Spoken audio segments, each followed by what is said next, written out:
Kekejaman-kekejaman yang dilakukan oleh pemerintahan Al-Assad menentang protes akan ditangkap, dihukum, atau dibunuh. Ada salah satu penjara di Suriah. Setiap harinya ada sekitar 100 tahanan yang tewas.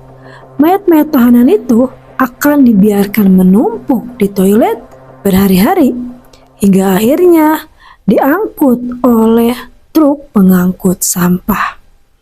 Bahkan nih, para tahanan yang berada di penjara akan diberikan satu persatu poster dengan foto Bashar al-Assad yang lebarnya itu sekitar seperti sejadah, dan mereka dipaksa harus sujud dan mencium poster si Bashar al-Assad. Assalamualaikum, halo semua, Hani di sini.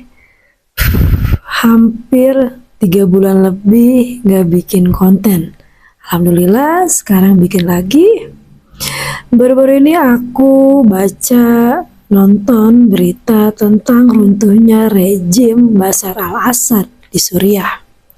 50 tahun Al-Assad berkuasa di Suriah hingga akhirnya runtuh pada tanggal 8 Desember 2024. Lalu bagaimana keluarga Al-Assad ini bisa berkuasa di Suriah? Kejahatan-kejahatan apa yang dilakukan oleh rejim Al-Assad ini hingga akhirnya dinasti Al-Assad berhasil diruntuhkan? Mari kita bahas. Tahun 1970, Hafez al-Assad, seorang perwira angkatan udara di Suriah, merebut kekuasaan melalui kudeta militer yang dikenal sebagai koreksi gerakan Be'at. Kudeta ini menggulingkan pimpinan partai Be'at sebelumnya. Jadilah Presiden Suriah Hafez al-Assad berkuasa pada tahun 1971 hingga tahun 2000. Hafez al-Assad berasal dari aliran Alawiyin.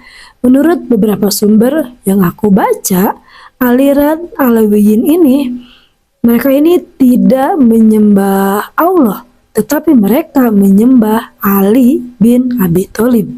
Dan ulama sedunia menganggap kalau aliran Alawiyin ini bukan aliran Islam. Mereka ini keluar dari Islam. Aliran Alawiyin ini memusuhi Islam, bahkan keluarganya sendiri pun yang beragama Islam akan dimusuhi oleh aliran Alawiyin. Alawiyin merupakan minoritas di Suriah. Populasinya itu sekitar 10 hingga 12%. Mayoritas agama di Suriah itu adalah agama Islam Sunni. Walaupun minoritas, Hafez berhasil membangun kekuasaan di Suriah hingga terjadilah perang saudara. Untuk lebih lengkapnya tentang aliran Alawiyin, teman-teman bisa nonton videonya Syekh Muhammad Al-Fuli. Semoga beliau sehat selalu. Hafez berhasil menciptakan pemerintahan yang otoriter. Salah satu kekejaman yang dilakukan oleh pemerintahannya yaitu pembantaian Hama pada tahun 1982. Terjadi pembantaian besar-besaran di kota Hama karena penduduknya yang memprotes pemerintahan Al-Assad. Hingga akhirnya kota Hama dibombardir oleh pemerintahan Al-Assad hingga memakan 40.000 korban jiwa. Hafez al-Assad mati pada tahun 2000. Harusnya yang menggantikan posisinya yaitu anak sulungnya, Hafez al-Assad. Namun anak sulungnya ini tewas kecelakaan hingga akhirnya yang naik tahta yaitu Bashar al-Assad. Ia merupakan dokter mata yang studinya di London. Rakyat Suriah ini optimis atas naik tahtanya Bashar al-Assad. karena Bashar ini berjanji akan memberikan kelonggaran kepada warga sipil, membuka ekonomi. Awal masa jabatannya disebut dengan Damascus Spring. Namun itu semua nggak berlangsung lama karena Bashar ini merasa terancam oleh aktivitas politiknya. Diskusi publik dibatasi, kritikus ditangkap, dan media pun diperketat. Kepemimpinannya kembali meniru gaya ayahnya Hafez yang diktator. Pokoknya mah yang gak sepaham, mengkritik, protes akan ditangkap, dihukum, atau dibunuh. Salah satu kebiadaban prajurit dari si pemerintahan Bashar ini.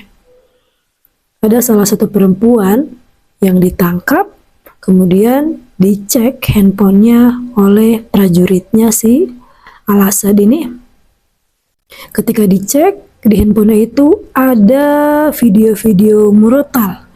Dan si prajurit ini bertanya kepada perempuan, "Untuk apa kamu mendengarkan omong kosong ini?" Perempuan itu pun marah kepada prajuritnya Al-Assad. Dan prajurit Al-Assad ini melakukan tindakan yang sangat keji dan biadab. Prajurit ini mengikat perempuan, kemudian sambil diputarkan murotalnya dan berbicara kepada perempuan itu, "Mana Tuhan kamu yang tadi kamu bicarakan?" Arab Spring. Pada awal 2011, gelombang protes Arab Spring melanda Timur Tengah. Revolusi menggulingkan pemimpin di Tunisia, Mesir, dan Libya. Rakyat Suriah pun bergerak. Di kota kecil Dara, anak-anak menulis di dinding dengan grafiti anti-rejim.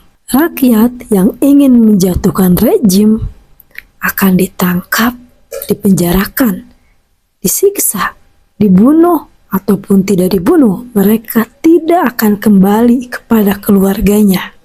Bahkan kejahatan-kejahatan dari rejim Al-Assad tidak berhenti di situ saja. Rejim Al-Assad menggunakan senjata kimia untuk membunuh rakyatnya sendiri. Termasuk serangan Ghouta Timur pada tahun 2013 yang menewaskan ribuan warga sipil. Senjata kimia untuk perang aja dilarang. Tapi pemerintahan rejim ini menggunakan senjata kimia untuk menewaskan rakyatnya sendiri. Kota-kota seperti Aleppo, Hom, Raqqa, rata dengan tanah dibombardir oleh pemerintahan Al-Assad. PBB menyebut Suriah sebagai salah satu krisis kemanusiaan terburuk pada abad ini. Lebih dari 13 juta warga Suriah mengungsi ke berbagai negara. Rakyat Suriah ini dijajah di negerinya sendiri oleh rejim pemerintahan Bashar al-Assad. Bashar al-Assad berhasil digulingkan oleh kelompok militan Tahrim al-Syam yang dipimpin oleh Al-Golani pada tanggal 8 Desember tahun 2024 lalu. Setelah oposisi ini berhasil menguasai kota Damaskus. Kelompok militan HTS ini terbentuk pada Perang Saudara di tahun 2011 lalu. Karena kekejaman-kekejaman yang dilakukan oleh pemerintahan Al-Assad terhadap rakyatnya sendiri. Bashar al-Assad dilaporkan kalau dia ini kabur ke Rusia saat pasukan mendekati Damaskus pada Minggu malam.